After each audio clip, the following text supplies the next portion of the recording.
Our focus today is on Home Minister Amit Shah's statement in Parliament that Article 370, which provides special status to Jammu and Kashmir, is temporary and not permanent. Scrapping Article 370 and 35A of the Constitution has been one of the pet issues of the BJP, which has also been mentioned in the BJP's election manifesto.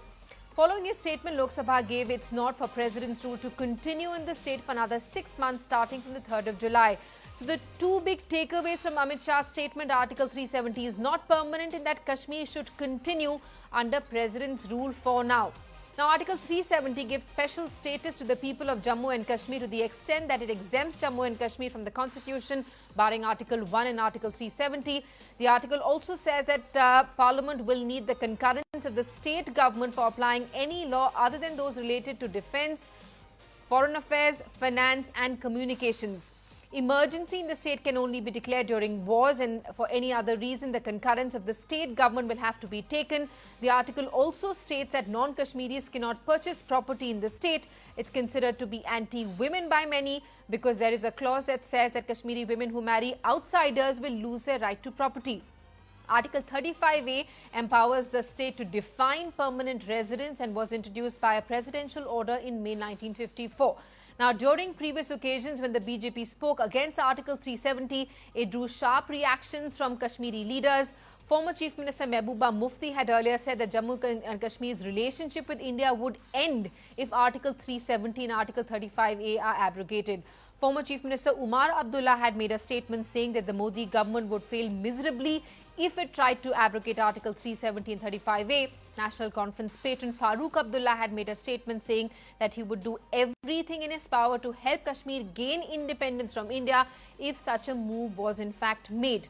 The questions we're asking on Red Ink: isn't Amit Shah technically right in saying that Article 370 is not permanent? Why is the BJP against Article 370 and 35A if Kashmiris are in support of the law?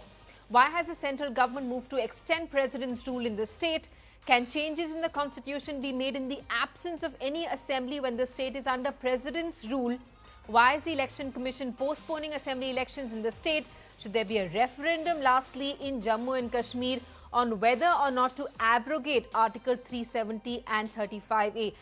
Now, if you see, the South Kashmir is totally different right now. The people are on roads, people are dying.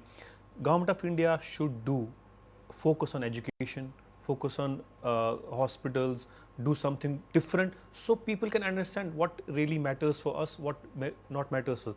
But this is not a good idea to revoke 370. I think it's a bad idea, and Government of India should think before revoking this 370. All right, Vivek Reddy, your response to what a point that Sanjay Kapoor made, that why is it that the BJP is constantly making these statements? If a decision has to be taken, why doesn't the BJP go ahead and take a decision? Why is there this fear-mongering and this vote bank politics that's constantly happening in the name of Jammu and Kashmir? Simi, first of all, let me tell you that there is no vote bank politics. This issue has been on the agenda of or in the manifesto of the BJP from the past many years, or from the past many parliamentary elections. I think from the time of inception of BJP, we have had this mandate, we have had this in our manifesto. This is first. Second, it is also for this the manifesto that the people have voted the BJP. And the thumping majority with which the BJP has come, there is the wish and the desire of the people of India expressed to this through this massive mandate needs to be put into operation or needs to be put into place. I mean, we should set the ball rolling towards having Article 370 to be annulled in the Constitution. This is one. The second thing, Simi, is the whole instrument of accession and the story behind it in our history is a case of an absolute a case where we have simply gone and put the instrument of succession as a basis for the accession, yes, but there were temporary provisions. These were temporary provisions under Article 370, and the very fact that it is a temporary provision means that it is not bound to stay forever. And what was ultimately perhaps the object was that there is a wholesale integration of Kashmir into India over time. This was perhaps the object.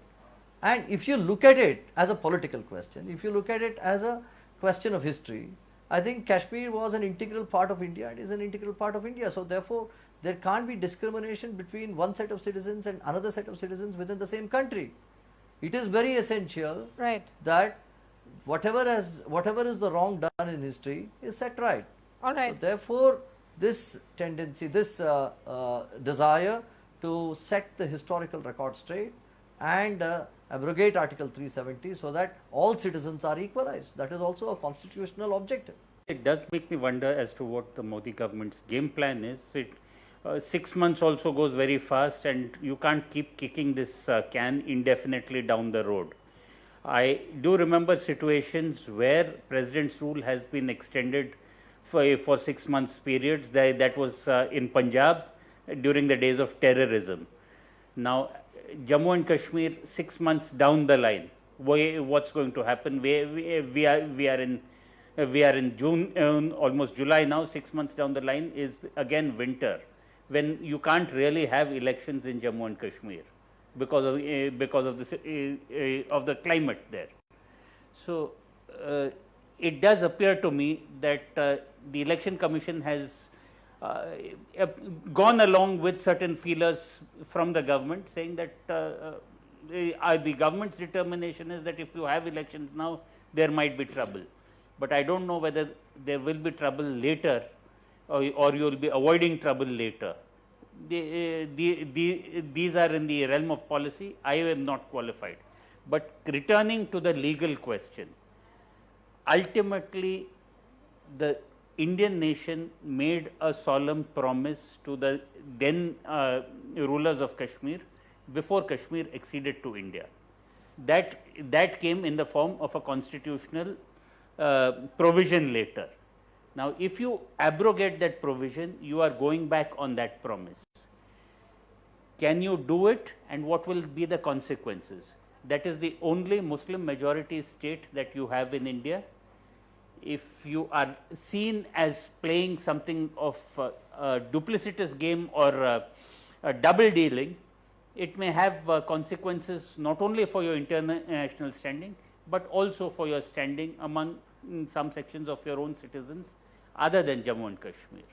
I do hope that governments tread with caution. Vivek Reddy, I want you to respond to what Sanjay Hegde is saying. Also, the sense on the ground in Jammu and Kashmir is that the reason why elections are being deferred because the BJP feels that the tide in the state is in favor of the Congress and the National Conference and the PDP. Well, Simi, I don't think there are any political calculations to this. The elections are not based on any of the No, because reports. Vivek In Reddy, fact, Amit Shah citing the security situation in the state for postponing elections. In the same breath, he's also alleging that the BJP has done a lot more for the state and managed to get some good security measures implemented in the state. Why is then the Election Commission not ordering elections in the state? And why is the central government pushing for President's rule? That is up to the Election Commission, but the BJP. Yeah, that's up to the Election Commission, but the government has the support. It has a groundswell of support there, and the BJP is sure to gain majority in Jammu and Kashmir. But the issue which Sanjay Hegde raises, I think I need to come back on that. Is it, I'd like to ask Mr. Sanjay Hegde, to say that a state in India is an integral part of India, even if it be a Muslim majority state, to say that it is an integral part of India, is it duplicitous to say that? Is it double dealing to say that? How could you say that? I mean, I'm really astonished that whenever matters pertaining to India's security, India's safety and India's integrity arises, and wherever questions arise as to a specific area being a part of India, it is so easy and so casually people just give up parts of India and say, no, it is okay, you give them a special status, you give them separate citizenship, you give them separate laws, you treat them differently. What nonsense is that? All right. Isn't it a fact Reddy, that they are also part of the citizens of India and that they should be a part of India? Right now, this very strong government No, Reddy, Mr. Sanjay this Hegde, your government kindly has know- given a special kindly know passport that now these to Nagaland. These were not the classes of separate you have status that you was have done given to something for Nagaland. Nagaland. We no, did no, not no, say, please, please, we did please, not please. give a host don't, of, don't double we did deal. not give a host by, of by benefits shouting, and by say live shouting, as by shouting, you separate don't raise your citizens. argument. By shouting, you do It is not not raise your shouting, Sanjay argument. Hegde. It is You not are shouting. doing exactly the To same say thing with a part Nagaland. of India is an integral part of India, is You that are doing double dealing? exactly the same thing with Is that Nagaland duplicitous? right now. Vivek Reddy, why do you respond to what Sanjay Hegde is you saying? are being No, duplicitous please in don't putting compare words into my Nagaland. mouth. Please don't compare No, Nagaland. you Out of the 500 odd why not? municipalities Why not? Is it which became a part of India. Is it not part of let us And India? Vivek analyze. Reddy, Is it and not Vivek part of Reddy, India? there are you security not situations dealing in with Nagaland also that need to be addressed. That with hasn't Jammu stopped the and BJP Kashmir. government from granting it Allow me to special status. complete. But I also Sanjay want to Hegde, challenge allow me another to point that you complete. made, Vivek Reddy, Out about of there being a 500 groundswell and of odd support in principalities. favor of the BJP Simi. in Jammu and Kashmir. One second, Vivek, one second. Imran, Vivek Reddy, last 30 seconds to you. Yes, I think Simi, 30 seconds is Can I too come less, in? but anyway, I'll try to complete. First of all, Simi, I think if there has to be a referendum, the whole of people of India must decide what should happen to Article 370. It is not just the people of Kashmir, let me tell you. The stakeholders are the people of India. The instrument of accession gives the right to people of India to have a say there. And out of 500 principalities, more principalities, which were acceded to by the people of, by the Republic of India at that point of time, not even one got a special status. And why Jammu and Kashmir alone should be given a special status? I don't know why. And also, to add to this, there is one more question. Because you Article signed that 35A, which instrument. brought in a slew of benefits only for Jammu and Kashmir. Article 35A was a presidential order. The presidential order never permitted the president to legislate an article All right, but you into the can't change constitution. history, Vivek Reddy. Never before seen. A single man, President of India, has the power to put in a provision in the constitution, a clause into the constitution. I wonder why senior advocates like Sanjay Hegde cannot see this. All right. Isn't it apparent on the face? All It right. is extra All right. constitutional. All right, Vivek Reddy, It is made your point. A illegal. quick response from Major It has General